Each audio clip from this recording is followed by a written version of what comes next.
Welcome to the show. Hello. So this is called Five Live. It's not live, but we were doing these on Instagram and chats and stuff, and now we're doing them on Zoom, which I think is cool. We got a little bit better control of my audio. So I looked up your, I was just kind of perusing different YouTube and stuff for your music and listening, and you have a cover of El Scorcho by Weezer. Yeah. This is amazing. It's really cool. It's totally different and out of left field. What was the impetus for that project, or what was the idea behind it? I just loved the tune, and I'm sure on some level it just sort of was like signaling to people that I like the older Weezer stuff, and right. It's a B-side. It was supposed to be the single from that Pinkerton album. Okay. But that album didn't really take off. It was the one after the Blue album, which was their big one. But, I don't listen to a ton of stuff like Weezer. Yeah. But I just really like that tune. So I had done a cover of it with my band and had explored sort of, a few different ways to do it. Yeah. And then wanted to play around with it. And so I called up Jared Mahone, who is a old college buddy of mine here, cool. But he's also here in Columbus, and asked if he would help me with it and find people to put it together and that we could produce it and make it happen. And so he gets a ton of production credit on that one. Did all the production and wrote all the lines and stuff, and recorded it in one evening. Oh wow! And then I came back and did the vocals, and he added some fun stuff after. Like, we were sitting with it, and he said, "There's something missing," and he had a dream where he heard a snippet from the opera Madame Butterfly. Wow. Happening in the song. And the reason that's significant is because Rivers Cuomo, who's the lead singer of Weezer, if you don't know, he wrote the Pinkerton album after having been on tour with the Blue album. And Pinkerton is a character from the opera Madame Butterfly who goes to Japan in the military and has a love affair with a Japanese woman, right, and gets her pregnant and leaves her. Oh, and so she's convinced he's going to come back, and he does, but he's married to an American woman, and she kills herself. Wow. So anyway, it's this tragic story, and he named the album Pinkerton because he felt like he'd been just a huge jerk to women. Wow. When he was on tour with the Blue album, so he identified somewhat with the character of Pinkerton from Madame Butterfly. And there's all these like little pieces here and there throughout that whole Pinkerton album that allude to it. Like, for instance, in El Scorcho, then he says, "Then my heart stopped listening to Cho-Cho San," and Cho-Cho San is the character in Madame Butterfly. Wow. So there's all this stuff woven into it. I know. Anyway. That's cool. So Jared, he and I had talked about that, and so in this dream, he heard this Madame Butterfly section. So if you listen, heading into the bridge, you'll hear this string section, and it's a sample from Madame Butterfly woven in. And so anyway, there were a couple fun things that he added in later on.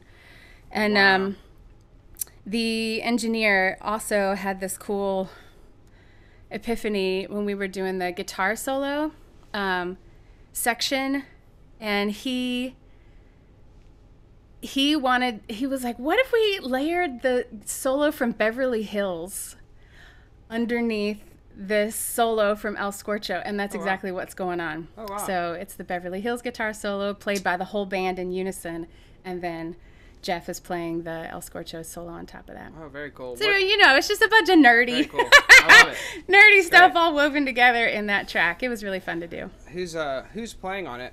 Obviously you are. I just sang. I didn't do keys on this one. Joel Lugo is on drums.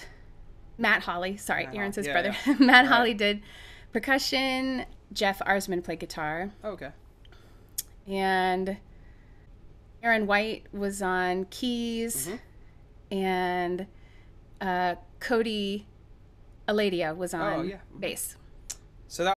So this one is called April Fool, and it's a love song about a relationship I had, kind of the beginning of it when it started. I met the guy in April. Nice. So that's what it's about.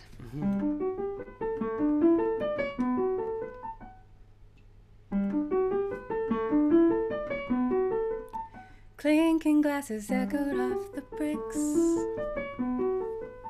while the drinking masses were transfixed by the sound of Sweeney's boots on the stomp box. I watched your body swivel and sway as if a waltz was being played, refusing to conform to common time. It was the lightest I had felt in a while. April Fool.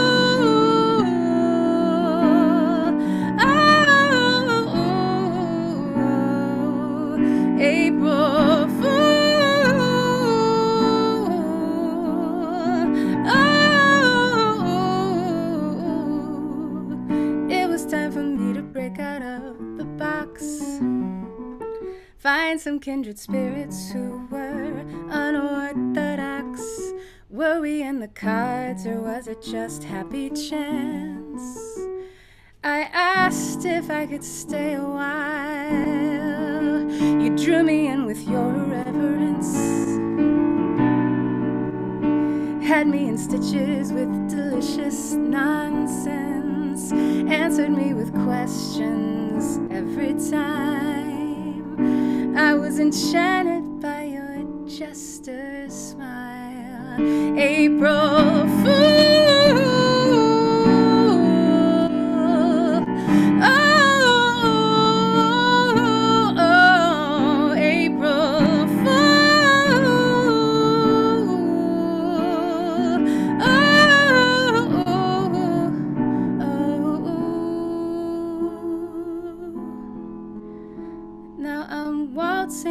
To your offbeat tunes, swiveling and swaying arm in arm with you. And now we're April Fools. Oh, April Fools.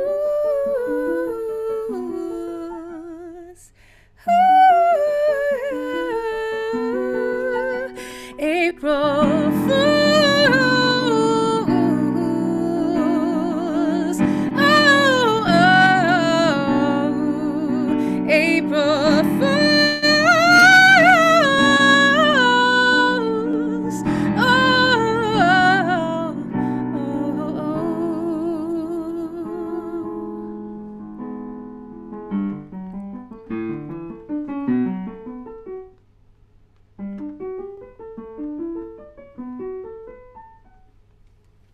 Yeah. Thank you. Very cool. So I was reading an article where you were talking about gig economy last year or so, and you mentioned that there was an experience you had in a more traditional work environment that made you decide that you just wanted to do music full time. Mm-hmm. So what was that for you? Like what was the shift, and what made you make that decision for yourself? Well, I went to college at CCAD, Columbus College of Art and Design, and I did graphic design, and they basically teach you how to be an artist, and they don't teach you how to do anything else. So basically they prepare you to be an artist, and then when you come out, it's like, this is not art. This is commerce. I love the school. I thought it was amazing. The opportunities and the enrichment was great. It's just like they gotta get you into business probably right away and say, this is what the world is like. And they work you hard at that school, and certain corporations know that around town. So I had just gotten out of college, like, I don't even know, a week before the month, and they call you up and they're like, come in, you know. So you think you're interviewing, but you're not interviewing. They're throwing you to the lion's den and saying, here's your desk, go ahead and start working. I mean, they didn't even, it was like that little communication. Like, wow. They're like, oh, here's your desk. I'm like, what do you mean? I thought this was an interview. So it's very much designed that way, I think, to just get you like, oh, what? And deer in headlights. So I worked there for, I think, 2 weeks, or just freelance. And everyone there, everyone's afraid of getting fired. And like everyone. I was like, this is weird. Like, you're just learning. I don't know what's going on. I just got out of school. And, you know, if you're in tons of college debt, that environment is great for you, because you're like, sweet, I can make a lot of money. Whatever, I have a job. I didn't have to do anything. But for me, I didn't have a lot of college debt, so I was super, super lucky. And so I was like, they actually ended up like letting me go. And I was like kind of strong enough to be like, I don't understand. I told my boss, I was like, if you have a problem with me, you can tell me and I will fix it. But if I don't know the problem, I literally don't, you know what I mean? So it was that culture. It was just like toxic. So that was super pivotal, because I was just like, I was already doing music. I was in a band in high school. We were gigging and we did 2 records. So, and then my brother came into town because he was in Chicago, and he came in and we started playing together pretty much immediately. So I was gigging, I was rehearsing. I didn't have time for that job, really. And they want you on 8 a.m., 8 p.m. every day. So that design culture is terrible, because they know you like doing design, you know. There's a part of it that's a shred of what you did and what you love, and everything else is like this corporate monster like strangling you. So you're like, but it's art, I get to do what I love, and then also you're in debt. So it's like, it's terrible, because you did school for art, you know. We were all in there for the same reason. It's like, I don't know how it is in music school. I mean, there probably aren't jobs like that for musicians, because the design culture, you can work at a corporation and make a lot of money. Yeah, the closest I think is corporate writing music for corporations. Right. But that's actually not that, it's probably very different. Like, I know people that do that, and they're like in their room with a MIDI keyboard, and they're getting to create, at least, right? Yeah. It's not like it's not design culture. Yeah, music school is not music school for most people is about being a performer. Yeah. In classical music, for the most part, there aren't that many programs that are not classical music. So, yeah, it's not creating as much as it is like learning how to fit into a particular vessel, you know, of being a classical singer and singing music that you probably didn't write. And it's like, I'm trying to think of the job that you get as a musician that's successful. It's like, I mean, symphony, you could be in a symphony, and that's a job. So that used to be kind of the pipeline. Was if you were a singer, you would be at an opera company, and if you were an instrumentalist, you would get a symphony job. Yeah. And there aren't many opera companies or symphonies anymore, so those jobs are very, very hard to come by. So more schools are starting to incorporate entrepreneurship classes in their programs to help people figure out how to create their own performing opportunities when they get out of school. So that happens more and more. But, you know, teaching, as you know, teaching is a big part of what a lot of musicians do to make their income. I think trying to balance the business end of this life with the art end of this life. And you happen to come into it was just so business focused. There was no space for your art at all. Yeah. Really, you know, in that space at the beginning, you know.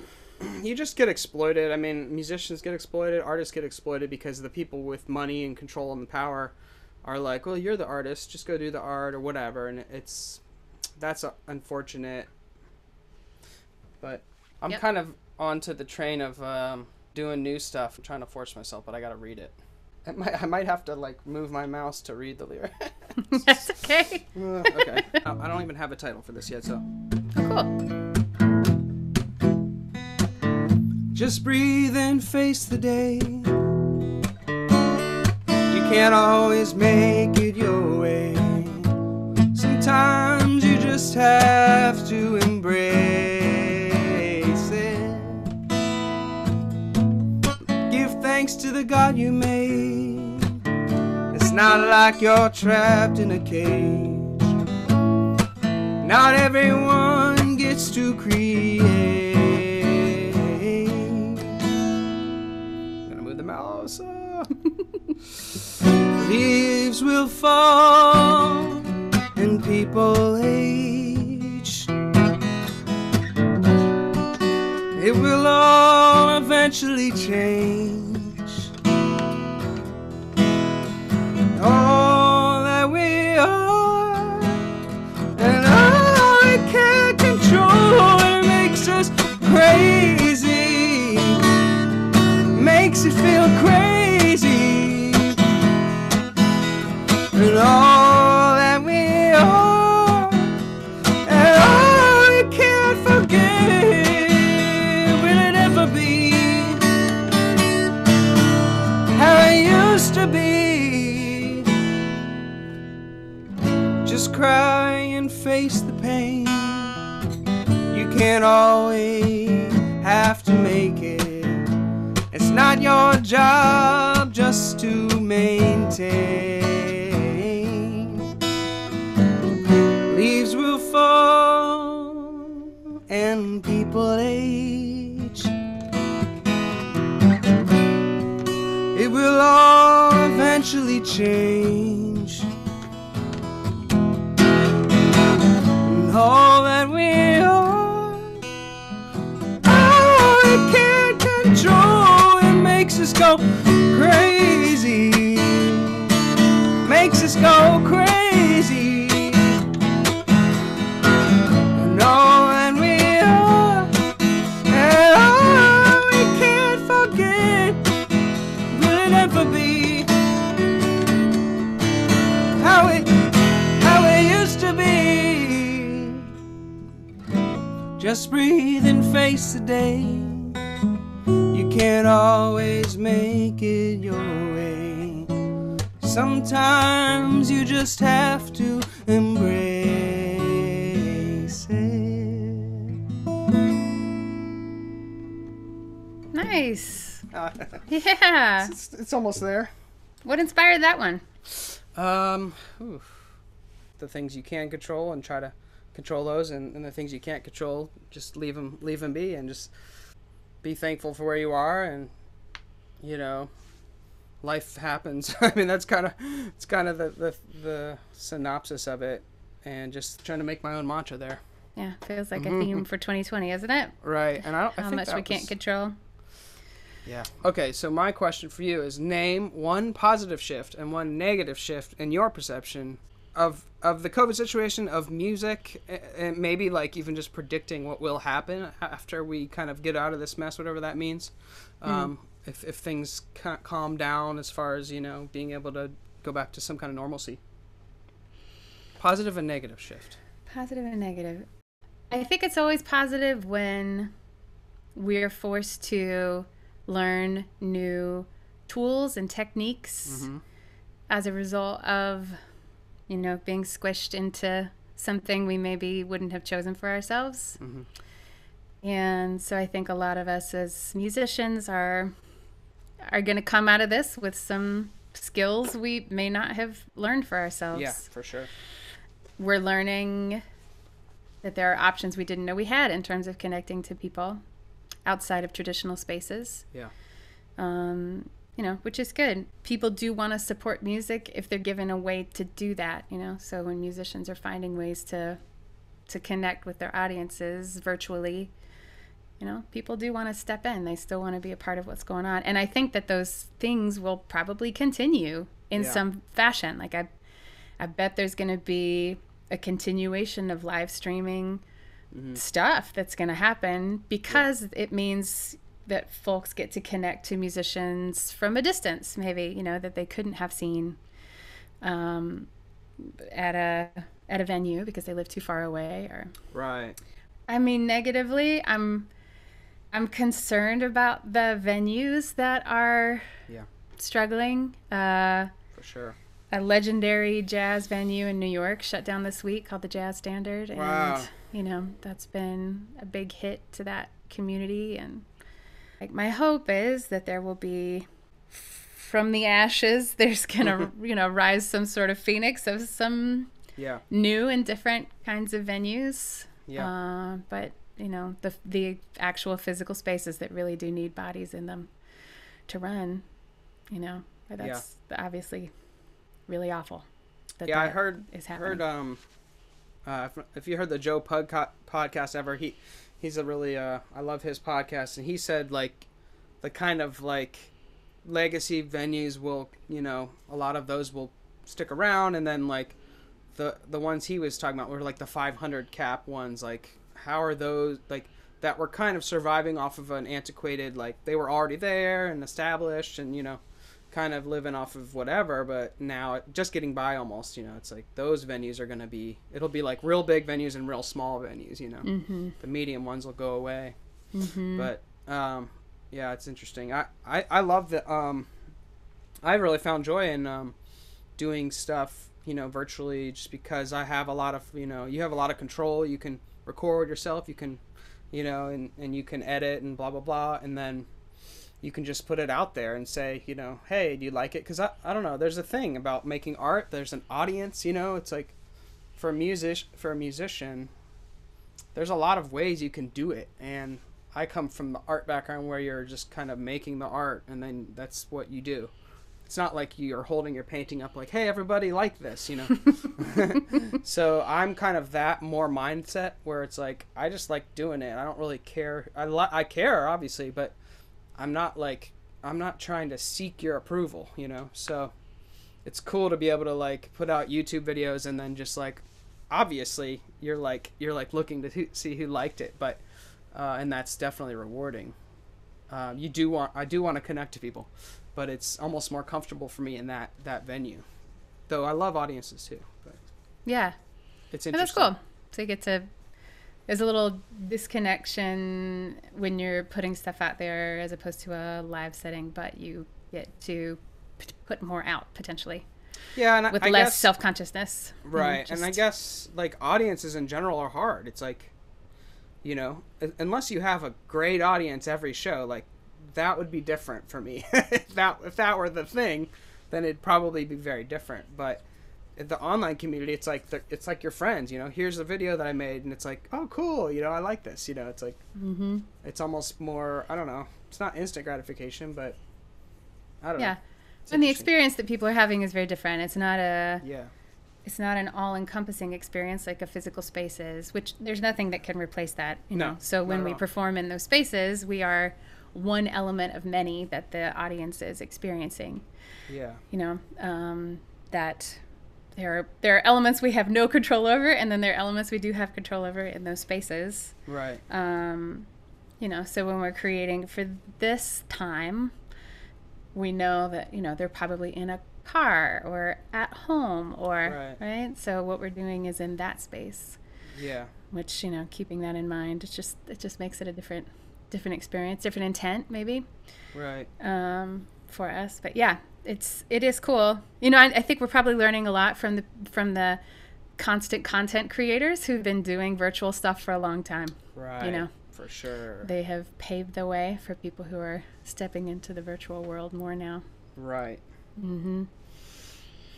So this one is called The In-Between, and I wrote it I started writing it on a solstice equinox, nice. Where, you know, the days and nights are equal. And when I woke up that day, it was kind of strange because I felt really like I was in this space that I later called the in-between. I was like, I feel like I'm in the in-between.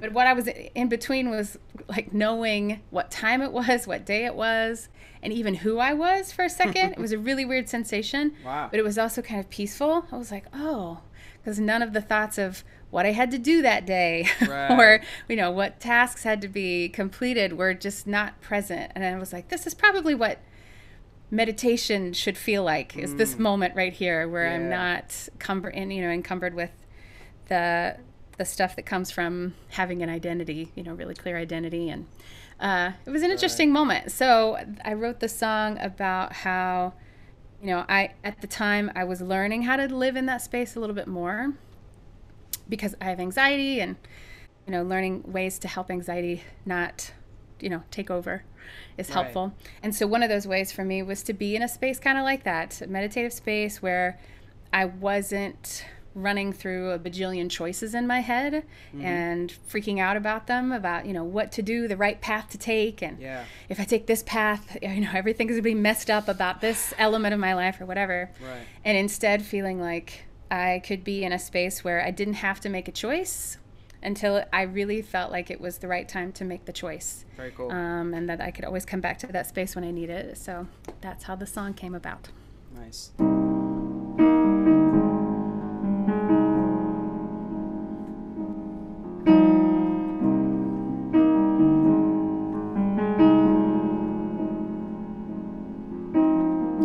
Woke up weightless in a dream.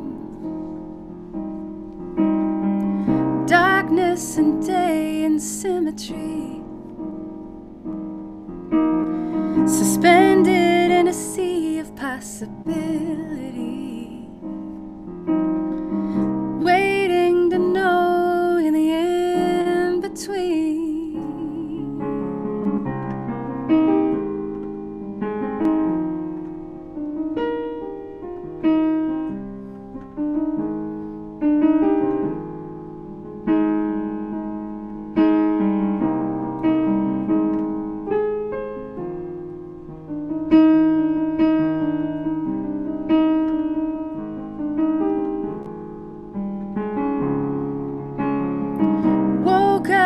Inside the unseen.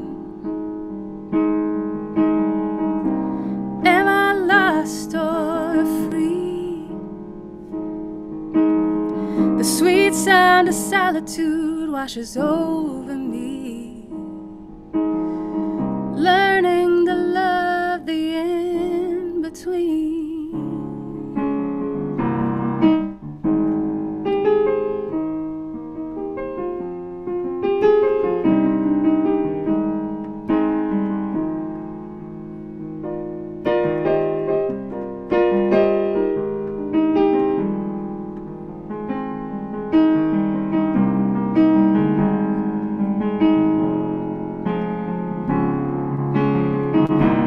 Up in the blue sky of my beginning. The ground rises to meet me. I know exactly where to be till I return to the in-between.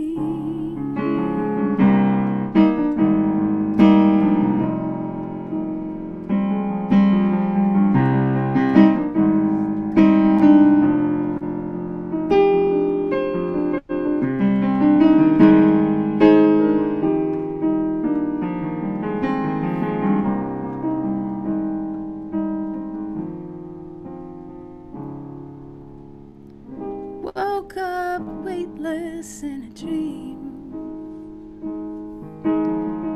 Darkness and day and symmetry.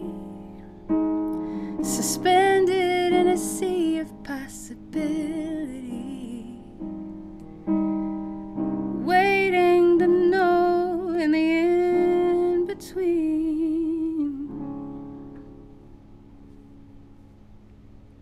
Yeah. Thank you. It's amazing. Thank you. The voice is great. Soothing. Oh, thanks. It's great. Thank you. Thank you. Yeah. So, I am always curious to know, when I speak to people who write their own music, what do you want your music to accomplish in the world? Oh, man. Yeah. Or in a person, What do you, like when you're envisioning your music and what you want it to accomplish in a human being? or in an audience? What does that look like when for they you? receive it, you mean? Yeah. Well, I guess I want what I get, you know. It's like I can tell you what I'm going after. I can tell you what I'm trying to do. It's hard to know like how it'll be received or how I want it to be. I definitely try to go toward the positive side of songwriting, and because I believe that, and I've talked about this before, like my music is a mantra, so it's weird, like negative stuff is really hard for me to write about because it's like you repeat the negative, you know, whereas like maybe questions about that negative thing, okay. So I don't know, it's interesting when I think about it. Someone was asking me about that before, and they were saying that my music is like positive, so I was like interested in like examining that for myself, because I like that idea of like a positive mantra, and even if it is really lots of struggle, like how do you get out of that and how do you push forward and keep going. So that a lot of my songs are just like that. It's like questions and like how to make sense of where we are and what we're doing here. So I definitely I have that in mind. And then recently I've been kind of trying to write songs that are outside of myself, and but still in a positive light about kind of, you know, encouraging people and thinking about the audience a little bit, like telling stories of people, of, you know, kind of stuff that I've gathered. Like I love kind of, I don't know if you'd call it nonfiction, but I like true stories. So a lot of my stuff kind of comes from a real place and actual stories that I've heard or been told or experienced. So one of the ideas I've been exploring is like telling other people's stories and trying to kind of fit them into a thing where it becomes a mantra for them. Like it's okay to be, you know, hurt, and again, you can keep going and use that as fuel to like live a positive life. So I don't know, it kind of sounds churchy, really. But it is. I mean, you know, I think that churchy. I feel like a lot of stuff is like that, you know, we human beings trying to help each other figure out how to exist in the world and have a better time while we're here. Right. So I think that's kind of a big thing for me. I mean, I definitely want to impress people on some level of, you know, musicality. I'm not like really, like when I go to a show, I'm not really into the, like, I call them writer song singers, where they're just kind of like a good lyricist that has a guitar. It's like, okay. That's not what I'm interested in. So I don't try to put that out there either. So I'd like to have some kind of musical, like, because I come from a musical background of violin, so and drums, so I like to have that be received by people. So I guess there's a little bit of like impressed, and there's definitely a little bit of like meaning. I want them to emotionally get meaning out of it, and then all the other stuff tends to kind of go to the wayside. My band, Biscuit Brigade Band, I do kind of have more of a little bit of a groove and dance element to that too. So I've thought really hard about that. Like, how do I like kind of make more of a show and get people to move and stuff? So that's definitely part of that band. Though I tend to sing a lot of slow, emotional, like more just emotional content than, you know, everybody get up and dance. So I like the kind of Stevie Wonder aspect where he can do both. It's like make you groove, but also like, whoa, that was a really deep song. So I tend to go, if it's like that soul kind of vibe, I like to go there probably, if anything.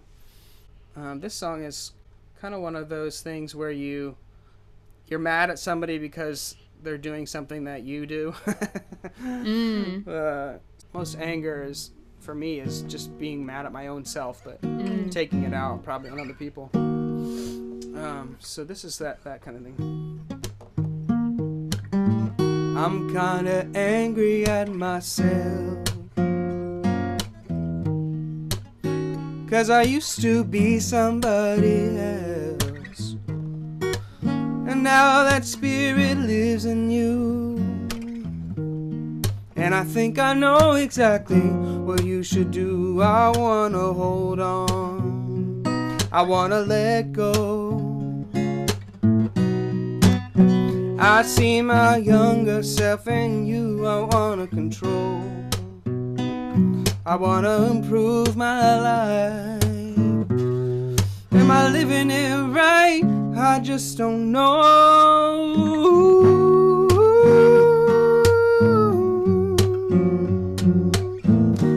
I'm trying to let go. My intention is good, I swear. Though I know my smile ain't always there. This wolf, it runs circles round my eyes. Should I feed it or should I let it die? I wanna hold on, I wanna let go. I see my younger self in you, I wanna improve my life. I wanna keep control. Am I living it right? I just don't know.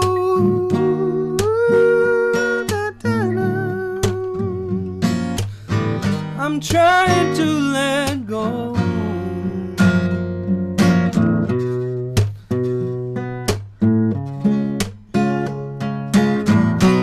Am I living it right? I just don't know.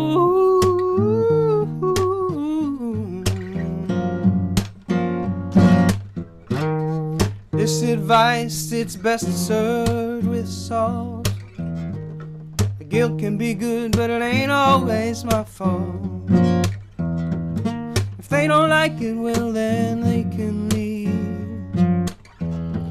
But alone isn't always what I want to be. I wanna let go, I wanna hold on.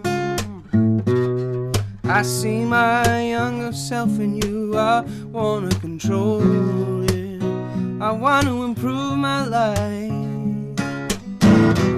Am I living it right? I just don't know. I just don't know.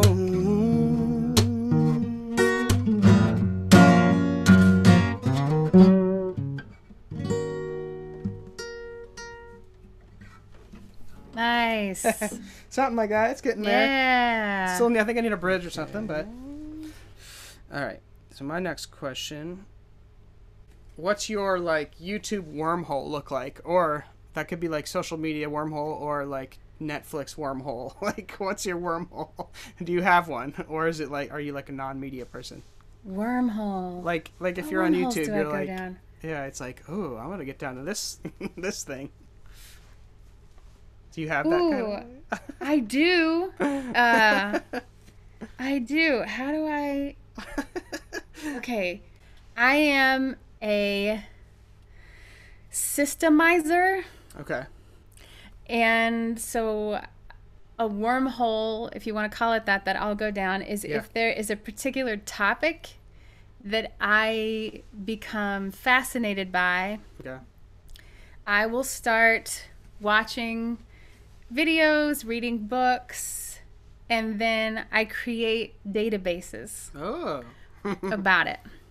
Very cool. That I have something searchable, and it lets me like find all the connections between all these different elements, right? Or like, for instance, I'm in the process of creating a database of popular music songs for voice teachers to find for their students, for younger students, because it's, so I teach voice teachers how to teach popular music. It's part of what I do. So that's a common question. It's like, what song should I pick? What song should I do? And I'm honestly not a huge fan of picking songs for people most of the time. I like them to have a whole lot of options, right? Agency, and in their own choices about who they want to sing like and what music they want to do. But when they're really, really stuck, so the database, I love it because then for every song, I'm finding connections between like the themes and the lyrics and the decade that it happened and the artists that were doing it and whatever. So I if I find myself starting to go down a wormhole about a topic, that's when I'm like, okay, I need to make a database or a spreadsheet so that I can organize all this information in a way that like helps me understand it and helps me see all the relationships and the similarities between all the different elements. And that's cool. The dumbest one I don't know if it's dumb. Anyway, the weirdest one I ever did was one about native Ohio wildflowers. Oh, wow. Because I was going to plant a garden of them, and I wanted to really know, like, okay, what kind of soil do they need to be in? How much sunlight do they need per day? You know, what do they need in the soil? You know, blah, blah, blah. So I made one, and like pictures of each one so that I had it all saved together. So that is, I can, if I'm not careful, I can waste a whole lot of time on a topic that ends up not being particularly important down the road. But there's something about the act of creating a system of knowing something that is very satisfying to me. Is it utilized? I mean, or is it on a website? Is it just on your computer, or do you share it? Or it depends on what it is. I mean, if it feels so. One of the ones I created is a resource database. So one of the websites I run is called singingandpopularmusics.com, and that is for voice teachers who are teaching in popular musics. And so there's a database on that website of all of the resources that are available about that topic. So journal articles that are written about how the muscles function in those musics, or, you know, exercises that people can do to help get the muscles to do what they're supposed to do. And the, you know, ethnomusicology articles related to that stuff. Anyway, so that's one of them that led to something that I felt was useful and helpful to other people, as it was also kind of satisfying my thirst to know what was out there that I could learn. So, yep, that's what mine looked like.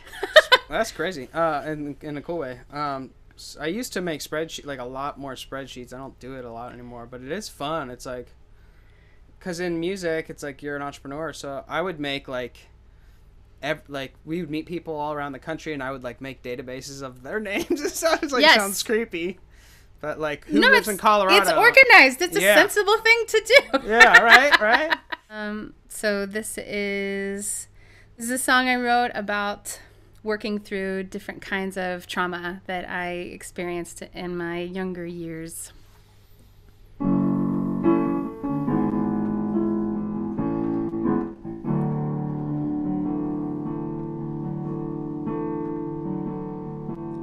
She takes shelter, but the storm's inside. Thunder pounds the door, she is petrified. She steels her heart against the tide. Can't find asylum in this house. She's looking for home, searching for a place to rest, somewhere the heart can open up and not be ashamed of the mess. Some solid ground to hold her steady when life puts her to the test.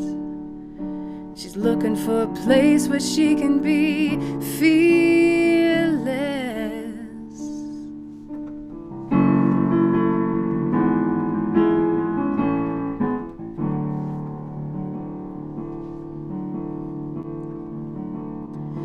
She takes refuge in the shadow of the crossfire. They're throwing silent grenades across the aisles.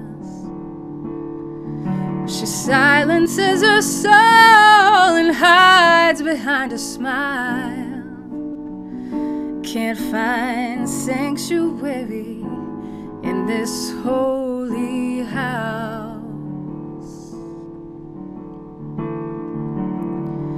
She's looking for home, searching for a place to rest, somewhere the heart can open up and not be ashamed of the mess.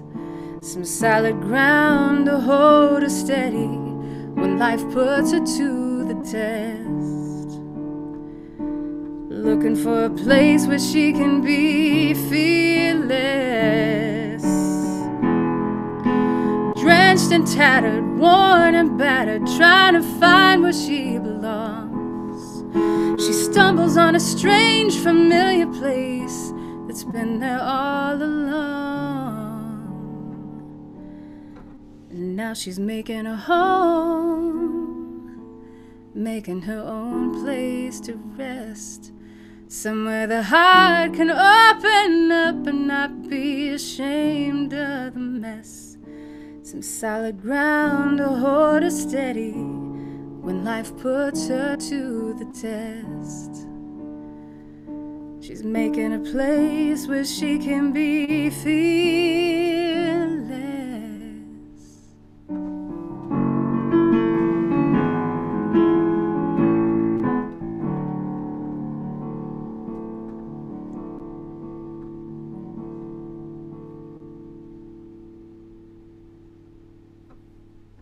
Yeah.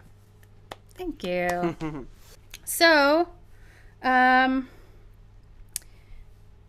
I think it's super cool how much you do with your family, music-wise.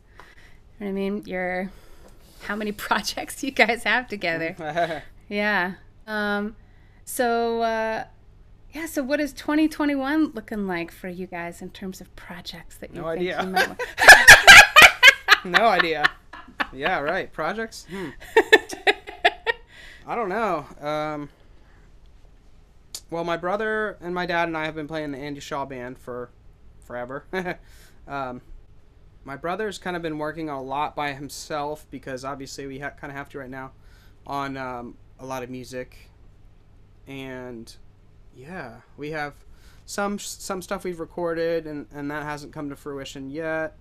My dad and we're starting a nonprofit right now, so that's kind of a big deal. Awesome.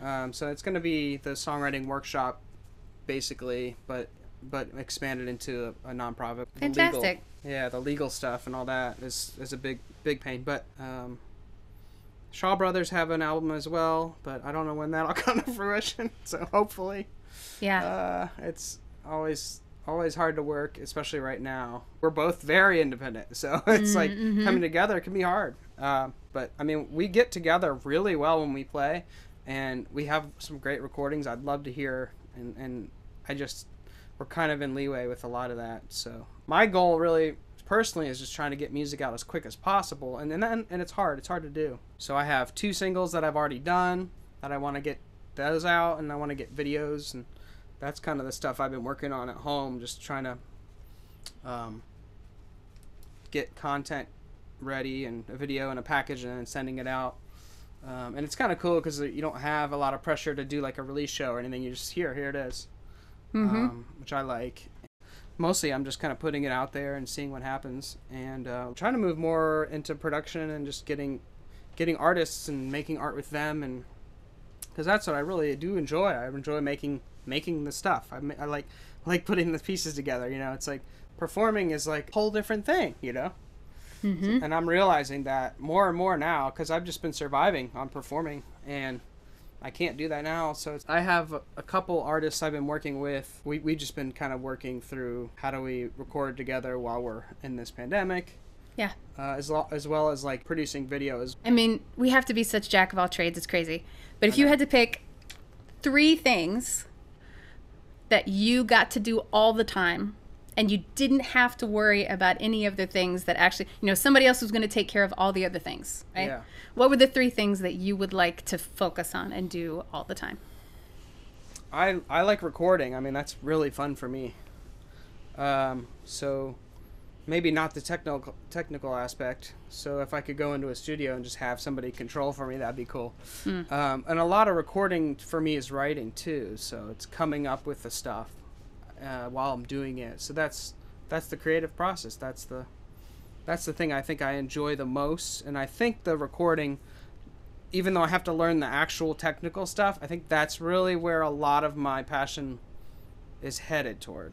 So, and also getting with other people and helping them propel their music. You know, that's enjoyable to me because I'm playing music with them. A lot of people will hire me because I can play violin, I can play drums for their stuff. I've been contributing to a song with the skills I have, and then helping the puzzle of the songwriting fit together.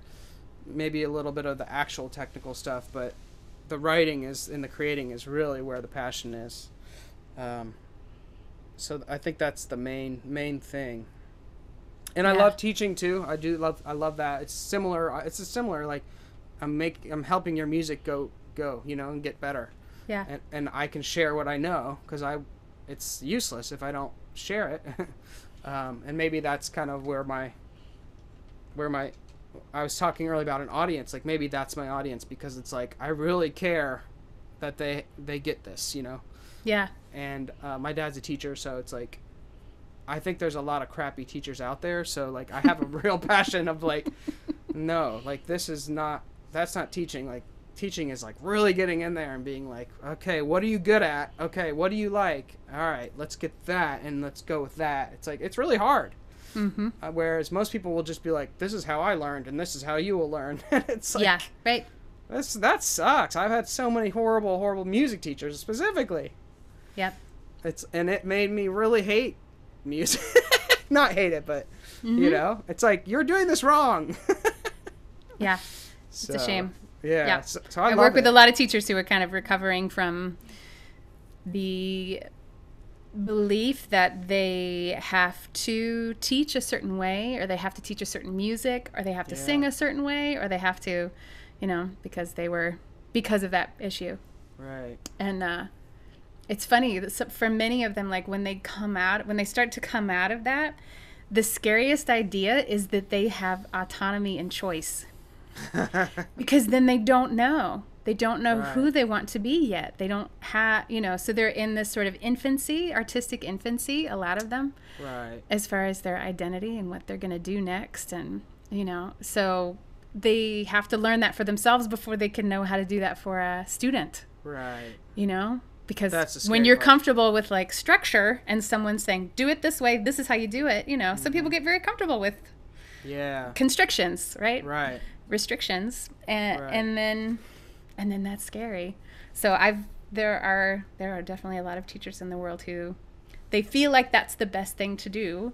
They're well intended. Yeah. You know, but that's not what an artist needs. An artist needs to know how to be themselves. Right. Yeah. They need to know how to be the most full real version of themselves, you know, and that's what a teacher really has to do, is help them figure out what that is. And that means a whole lot of not having answers for a while. Yeah. You know? Yeah. A whole lot of not knowing, and just exploring together to figure out what that is and what they need. Yeah. And it's a cool thing.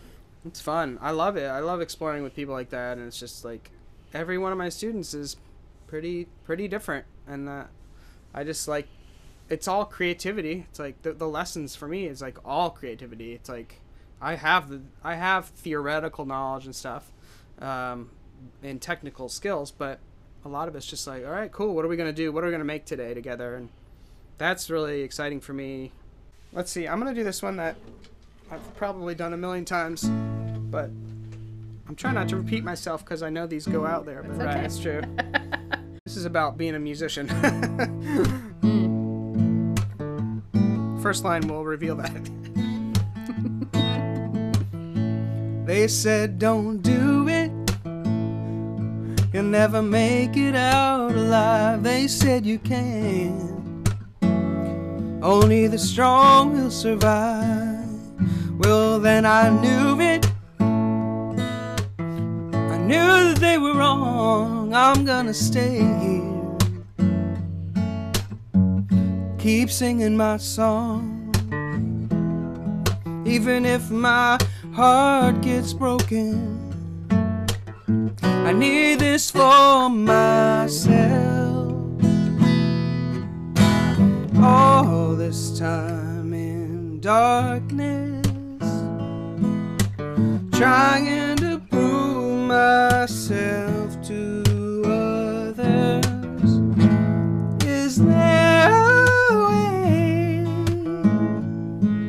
I can let it all go. Let go of this fear.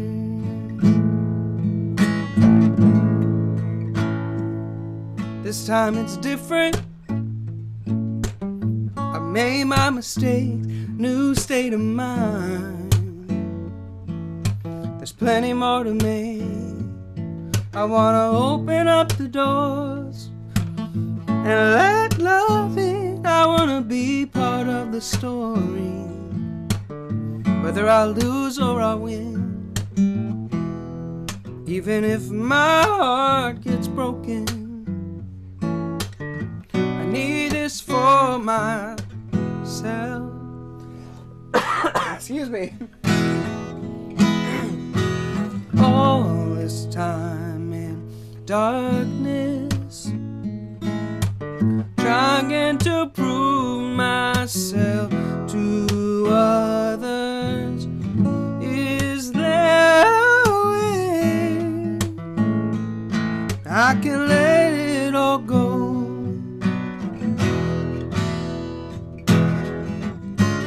I hear their cries.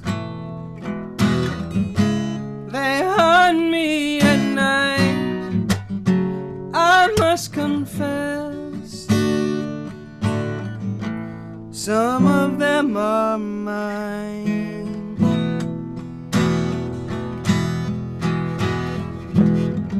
All this time in darkness,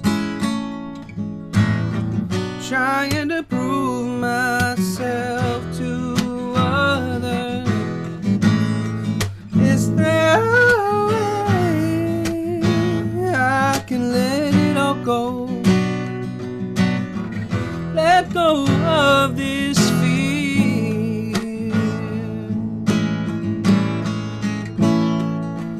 Let go of the fear.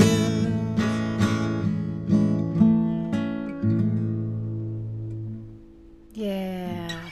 Something like that. Mm-hmm. Nice. Yeah, thanks. What else? I think that's it, right? I think that was it. We did our songs. 3 and 3. Very cool. This is Jess Baldwin. If anyone doesn't know, thank you for being on here. Thanks for having me, Chris. Yeah.